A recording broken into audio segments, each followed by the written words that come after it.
What's going on, everybody? LK here. So today is the sweaty Elphelt guide. So if you're trying to improve Elphelt, this guide's for you. If you're trying to learn how to fight Elphelt a little bit better or learn more about the character in general, this guide is also for you. If you're new to the character, this video is also for you, but not really. I actually made a beginner Elphelt guide when the character dropped that has an overview of her normals, her specials, and basic combos and setups, where this one is going to be a little bit more in depth. And again, if you're looking for counterplay, that's going to be here too. So the first part of this is going to be talking about normals a little bit more. I have heard a lot of people say her normals are not that great, which I find kind of interesting, but if you're feeling this way, it's probably a combination of you're not good at using her mobility because she's really fast, and you might be forcing too much. So I'm going to go a little bit more into talking about a couple normals for this. So one would be Far Slash. So Far Slash is a good move, but with flaws. So one is definitely huge, but it loses very reliably to 6p. It also has quite a bit of recovery on whiff compared to some others. So you can kind of see the difference there. It's not really a button you can slam on, really. I think all her standing buttons outside of like 5k, so like 5h, 6h, you kind of have to position here. So if you're feeling like the standing buttons are bad or you're losing to 6ps a lot, outside of maybe peeling off, one of the best things you could do is just run at them. Frankly, because most characters are not soul and they don't have plus unblock pokes. Most characters actually have minus unblock stuff, and they're forced to cancel into things or guess around cancels. So if you're having problems dealing with characters' buttons, like let's say Jack goes 2k, this move is pretty annoying for Elphelt, then your best strategy is really just to run into the minus frames and then gamble there, because she's so fast that characters don't really have time to set up if you just run at them. Again, this is something to think about if you're having problems using buttons like Far Slash, 5h, and 6h. Another question I get a lot is, where do I use 2S? So her 2S is not very fast for 2S. It's like 13 frame startup, but it is disjointed. So the main use case for this move is to hit backdashes. It's extremely active at 6 frames, so it's very easy to hit a backdash with this move. It's not a low, and she is kind of high, so if you want to use it to fight 6p, you have to preempt quite a bit. So here, okay, hit. But what usually happens to me in matches is this. So I usually find myself trying to use 2k against 6ps and 2s against like backdashes or preemptively. Another interesting thing about this move, because Elphelt players who have talked to me are like, well, we want this button to be like Soul's 2s, but something that actually sets her 2s apart is you can use this move as an anti-air. So it gives her another option against many different types of jump ins. So you have this, and you have this, and you have this, and you have this. So she actually has a lot of anti-air options, which is very good. And the last thing I want to talk about, which is actually going to segue us to special moves, is 5h in general. So this move is very huge. It's like Far Slash, that it loses to 6p very easily, and it has a lot of recovery. So it actually is kind of hard to use, even though it's a big, good move. By far, the best place to use it is in the corner where the opponent can't retreat or reposition very easily. Here it's very, very easy to space. It's definitely worth learning how to use this move well too, because in the corner you will get conversions you won't normally get with 5HH.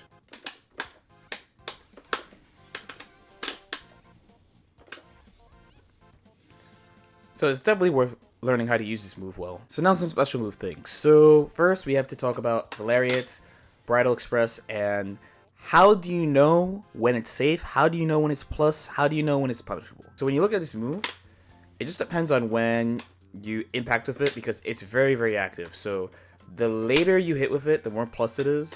Distance-wise, around here is going to be 0 to -1, and a little bit further to here, you're looking at +1, +2. It's like max +3. +3 is going to be around like here. So being used to knowing when you are safe or when you are a plus is pretty useful with this move, because it just gives you an extra turn, and she's a rushdown character, so you definitely want that. Now, if you think you're only slightly minus or 0, a little cheeky thing you can do is, instead of like gambling with backdash like some people might, instead you try to gamble with throw.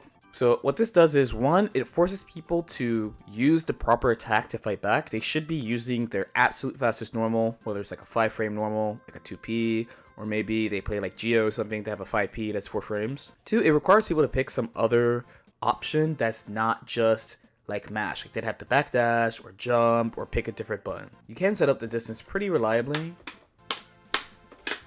by using 5HH, but this is, you're probably not safe. The main way you actually set it up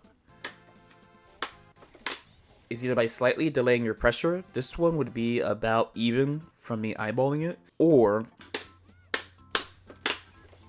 taking advantage of faultless defense. If someone is using faultless defense, it's really easy to get to the right position. So also, what do we do about this then? We don't want Elphelt to just take turns for free all the time, so how do you stop her from doing this? By far, the easiest answer is the one that most people say is the answer to Elphelt. It is 6P.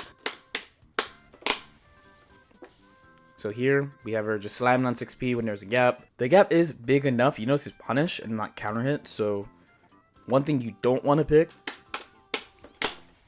is jump. If you jump, then she's even more plus than normal, so don't do that. So backdash, it depends on the distance. I don't necessarily recommend it because it could be hard on defense to tell what they're looking for. So personally, I wouldn't recommend backdash against this tactic, even though it works when at max range. So next, we talk about chain lollipop. The quick summary is that you want to attack the entry and not the actual move, right? That's probably the quickest way I can explain how to fight this move. As a quick review, this is the 214S. Depending on what she presses, she has different follow-ups. So SS resets, SP is an overhead, SK is a low, S shotgun is an immediate exit. Then when you press P, there's an overhead follow-up and a low follow-up, and K works the same. So there's a low follow-up and an overhead follow-up.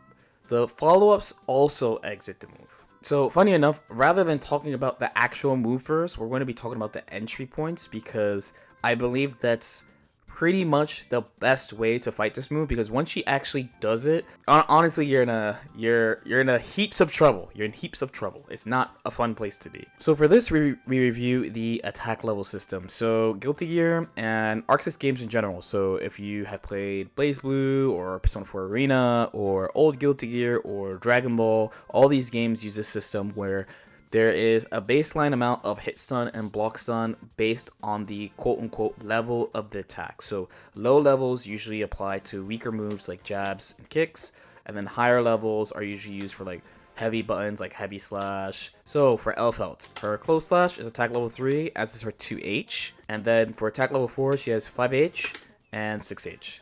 Side note too, but 5HH is also attack level 3. But we also must talk about 6P and sweep, because those are attack level 2 moves. As a review, attack level 2 moves have less hit stun and block stun than attack level 3 moves, which have less hit stun and block stun than attack level 4 moves. Let's start with attack level 2 moves. So why mention moves with such low block stun and hit stun? It's because that on her low option, if she goes like high-low, she has to do 2K 2D or 2K 6P. And both 6P and 2D both have that lower attack level. So if you were to block this or block this, her cancel options are not super great. So you could do Gun, which kills you, or Bridal Express, which you also would die for doing, Rekka, Grenade, or nothing. So if they do 2K 2D, doing nothing here is not bad because she is -8. It's not perfectly safe, but she's not like exposing herself to as much danger as committing to something like this. And to be honest, depending on the character, doing a reset with Grenade is not so bad. Since there's less block stun than normal, to show how big the gap is, you can even mash close slash and trade with the move. So you have quite a bit of time to send a counterattack here. If you let her do 2K 2D into Rekka, you're kind of letting her steal the turn, so just keep that in mind. For attack level 3 moves, it's a little bit trickier. So here we're talking about close slash and 2H. So close slash is really tricky because she has a lot of options. She has close slash 2K, close slash delay button, close slash 2H, close slash attack level 4, close slash grenade, close slash Rekka. This move is really hard to guess against, which is why so many of them use it as a spot to enter, just because she has a ton of options against it. A more decisive move that you can fight against is actually 2H, mostly because there's no additional Gatlings. The move is safe at -4, so notice Soul, I can't hit it with 2K after. I have to use 5P, right? So it is pretty safe. Most characters don't have 4-frame moves to fight back, so you can do 2H nothing. But off 2H, she basically has to do a special move, so if you were going to do something, then here would be a really good place. Then there's 5H and 6H, so the 214S is 20 frames, so since you have the most blocks done with this and this, then you're even able to frame trap 3-frame attacks. So the common just mash 6P also does not work here. How do we fight this? So for attack level 2 and 3, 6P is pretty effective. On attack level 2, you get a counter hit, where on attack level 3, you'll get a punish. If you have a meterless reversal, the best thing is that you pick that, because the nice thing about having that is that you beat both Rekka and Grenade. So this is really, really valuable because it reduces the mental stack, the amount of options you have to worry about, because you have an option that beats all her options. So she has to really play around this if you have some type of meterless reversal. This even applies to high attack level moves into the Rekka. But let's say you don't have meterless reversal. Then what do you do? The aforementioned 6P against attack level 2 and 3 moves still works, but you will need a bit of a different strategy to fight attack level 4 moves. So one thing that works really well here is actually backdashing. This does not work anywhere near as well on lower attack level moves like close slash or 2H. And you would have to delay your backdash, which is kind of hard. Also, you would just get hit by other stuff, where this is something you can just mash right away. Now you'll need a little bit of extra character knowledge here because the situation greatly varies by character, and it varies by how fast your backdash total duration is. But because for the most part, Elphelt players are going to be trying to set up their mix-ups here, you can use backdash throw as a punish if they whiff cancel, because a Rekka is whiff cancelable. If you have a standard backdash like Soul, which would be a 5-frame invincible, 20-frame total, you are 0, but if you have one that's faster, you actually end up punishing her here. So you need an 18-frame or faster backdash in order to do this. So the opposite is also true. If you play someone like Nagoro Yuki, you actually can't escape this way. I'm trying to jump, I'm trying to tech the throw. This is a guaranteed throw because even though his backdash has more invincibility than other characters, it also has more total duration, so she has enough time to stop and grab you. So pretty simple summary. You really want to fight the entry. Using backdash against attack level 4 moves, great. Using 6P against lower attack level moves is fine, but if she's doing cold slash, pretty risky. If she does 2H, you have a much better chance of escape. Using the flex shield against it is not a bad idea. So your goal would be somewhere where she does a mix-up and you'd have to try to force her to either reset or try to throw you. But again, in my opinion, you're trying to fight her going in and not the actual move. As far as the actual mix-up in Chain Lollipop, you have overhead or you have low. So the way I've been playing her is people have been trying to be really tricky with the follow-ups, like doing like overhead low or overhead overhead. So the thing is though, is that these are super punishable.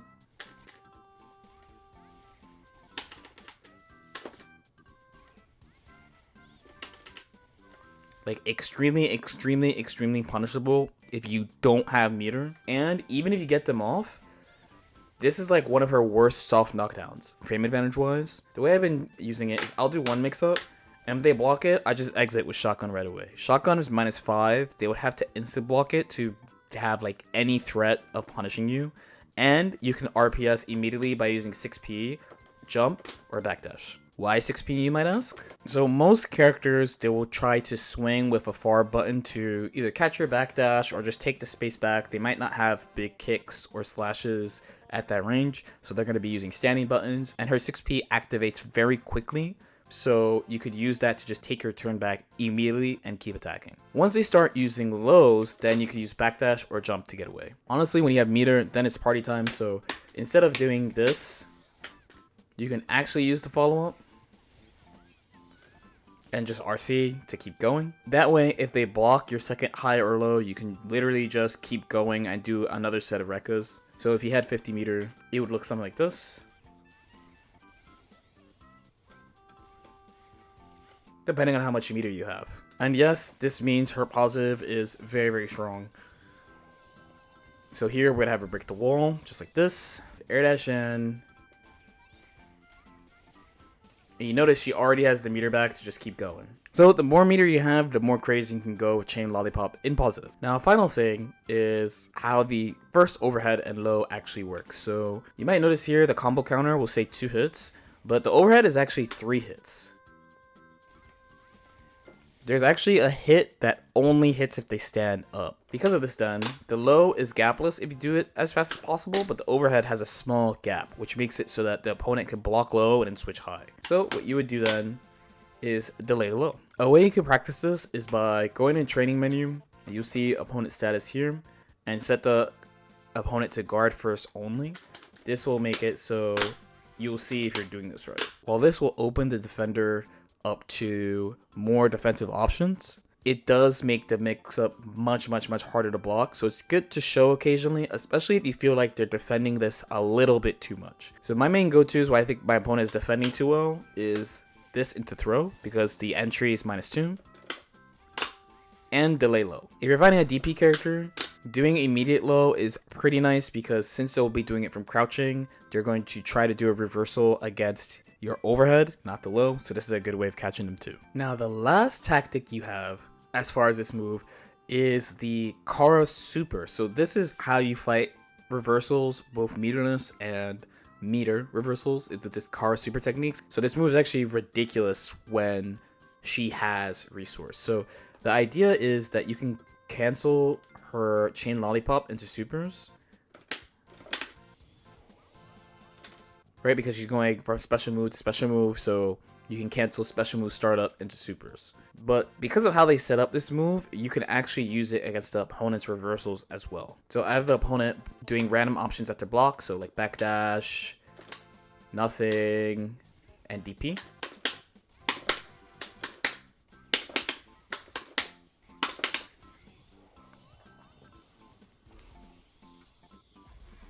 So this is an example of what it looks like. So you can do this with overhead too. I find it much more difficult on fast reversals with the overhead, but on slow reversals it's actually much easier.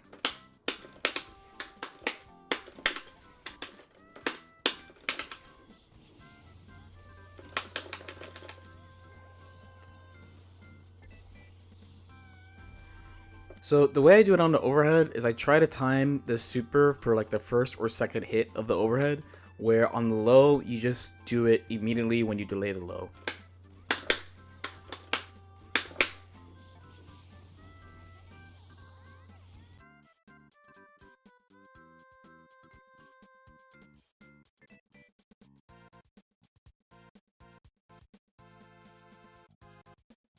In my opinion, it's much easier to do on the low, so if you are trying to do this in a match, then try to do it on the delay low and not the overhead. For the overhead, the faster the reversal, the harder it is, in my experience. And then last but not least, we will talk about grenade. So the grenade gets her off the ground very quickly. You can actually use this as a defensive option in a bunch of spots. If you feel like you're trying to like jump out or jump air dash out, you're being like pinned down a lot, but then also you feel like you can't get out with buttons, then grenade is actually a great option to just like slip out. It's really hard to call for some characters, and you usually switch sides. In neutral, it's a kind of hard to use move. It really depends on the character.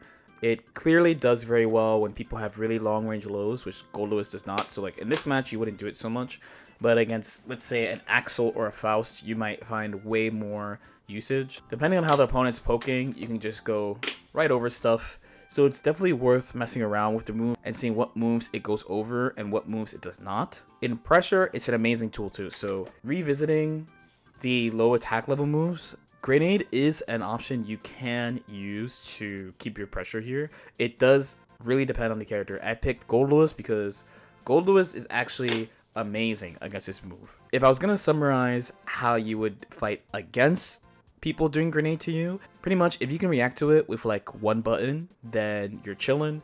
You might hear that and be like, well, duh, that makes a lot of sense, but this move is kind of funky. So Gold Lewis is like an outlier where he has a lot of good buttons to fight this on reaction. His super also does something really funky sometimes where, so I didn't walk out of the corner, she was just over him and it hit anyway and broke the wall behind. So he's actually a character that fights this very, very well. But the big thing is, the move itself is not that fast. It's like a 27, 28 frame move. The problem is that just it clears a lot of buttons. So for example, Ino, she really struggles against this move. The only thing she really has is super, and even then, it doesn't really work reliably. You have to specifically push them out, and then you'll get it, or else the kick part will whiff and Elphelt will be able to punish. So you're going to really want to look into your character's options and see if you can react with a button. The things you want to consider is, do you have a meterless reversal? Because that just works. What attack level move she's using to go in. So this does have a big gap. And remember, all these you can just jump. But again, in my opinion, if you have something you could do on reaction that's not jumping, then that'll make your life a lot easier. Another thing is the distance, because she's traveling, right? So sometimes something that doesn't work point blank will work from a further distance. So keep that in mind. There are some characters that much prefer Elphelt be close than far. So here's an example of Geo, where if I FD, this will not reach. DP is an option here too. Even though it's not a reversal, it just works in both contexts. And some characters could use advancing moves to help them slip out. So definitely take some time to explore with your character. If you have like an advancing move, a meterless reversal, a huge 6p, or like any like one button thing that will hit it on reaction, then you're pretty chill against this. If your character doesn't have that stuff, that means that they're going to struggle against like 5H into grenade and stuff, and you have to really hard call Elphelt, which is pain because she can push and push and push her turn. On the Elphelt side, if you run into characters like this, then you can just rush them down a lot, and they can't do that much without doing something crazy, so you'll be happy. But alright, that is pretty much it. Elphelt, I don't think she's super deep, but there's a lot of like back and forth between the players because of how she forces you to make choices. So I do think that's like I always think that's an interesting part of character design. It's a really common thing in Guilty Gear as well, and it's something she was good at before. So it's good to see that they kept that part of her play in the character. If you have any questions, definitely feel free to let me know. As usual, like and subscribe if you feel like it. YouTube loves it when you watch other videos by me, so go ahead and watch those, and we'll see you next time. Peace out.